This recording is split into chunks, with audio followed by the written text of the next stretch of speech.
భగవంతుడు నాకు ఎంత శక్తి ఇస్తే అంత శక్తి ఉపయోగించి మీ రుణం తెచ్చుకుంటాం.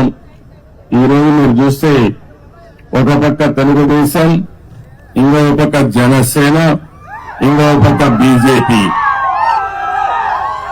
మూడు పార్టీలు కూడా కూటమిగా ఏర్పడి ఎన్డీఏలో మనం ముందుకు పోయాం.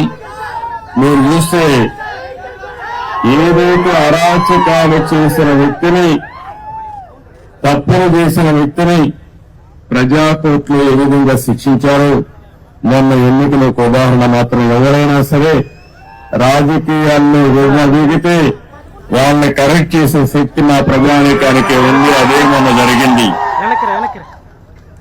ఈరోజు నేను ఎన్నోసార్లు మేమందరం చెప్పాం, ప్రజలు గెలవాలి, రాష్ట్రం నిలదొక్కోవాలి. ప్రజలు గెలిచారు, గెలిపించారు. రాష్ట్రం నిలదొక్కోవడానికి మా బాధ్యత మేము చేస్తాం. మీరు కూడా పూర్తిగా సహకరించమని ప్రజలందరినీ కోరుకుంటున్నా. ఇటీవల 3 వాస్తవ పత్రాల్ని, ఏవైతే వైట్ పేపర్లు 3 పబ్లిసైజ్ చేశాను నేను, అందులో పోలవరం కూడా ఉంటుంది. ఈరోజు నేరుగా పోలవరం కెనాల్ కోసం వచ్చాను. ఉత్తరాంధ్ర సుజల స్రవంతి, ఈ ఉత్తరాంధ్ర సుజల స్రవంతి పూర్తి చేస్తే అనకాపల్లి జిల్లా గాని ఈ ప్రాంతం అంతా కూడా బ్రహ్మాండంగా అభివృద్ధి అయ్యే పరిస్థితి వస్తుంది.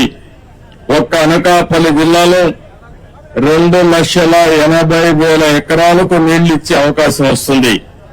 త్రాగునీటి సమస్య పూర్తిగా పరిష్కారం చేసే పరిస్థితి వస్తుంది. మీరు ఒక్కసారి చూస్తే నేను ఆ రోజు పనులు చేసిన 5 ఏళ్ల గుడిపు ఎక్కడుందో అక్కడే ఉన్నాయి, వేసిన గొంగలు అక్కడే ఉంది. ఏం తమ్ముళ్ళు ఒక్క ఇటుకేమైనా పని చేశారా అని మిమ్మల్ని అడుగుతున్నా. ఏమన్నా ఎక్కడైనా ఒక తట్ట మట్టి వేశారా అని నేను అడుగుతున్నా. వీళ్ళు చేసింది గోతులు దిగారు, గుంతలు తీశారు. బాగు చేయలేదు కానీ గుంతలు తీసే పరిస్థితికి వచ్చారు. ఈరోజు మీరందరూ ఆలోచిస్తే Uttarandhra Sujala Sravanthi left main canal 214 కిలోమీటర్లు రావాలి. ఇప్పుడే దీనిపైన మీరు ఒకసారి చూస్తే పోలవరం నేను 72% ఆ రోజు పూర్తి చేస్తే ఈ దుర్మార్గులు వచ్చి 72% పూర్తి చేసిన డయాఫామ్ వాల్ పూర్తయితే దాన్ని గోదావరిలో కలిపేశారు. కాఫర్ డ్యాములు డ్యామేజ్ అయినాయి.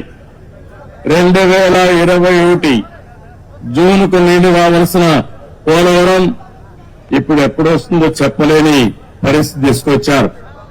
ఏదేమైనా పోలవరం ఈ రాష్ట్రానికి ఒక వరం. ఉత్తరాంధ్ర సుజల స్రవంతి పూర్తి చేసుకుని పోలవరం ద్వారా గోదావరి నీళ్లు మనం తెచ్చుకోగలిగితే ప్రతి ఎకరాకు నీళ్లు ఇచ్చే అవకాశం వస్తుంది. కరువు అనే సమస్య ఉండదు. అందుకనే ఈ రోజు ఇక్కడికి వస్తానని ఒకటే ఆలోచించాను. పురుషోత్తపట్నం లిఫ్ట్ ఇరిగేషన్ పెట్టాం. ఇంకో పక్కన అక్కడనే పుష్కర లిఫ్ట్ కూడా ఉంది. 2 లిఫ్ట్లు చూసి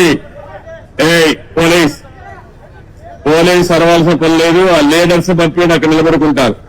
మీరు అనవసరం గొడవ చేయొద్దండి.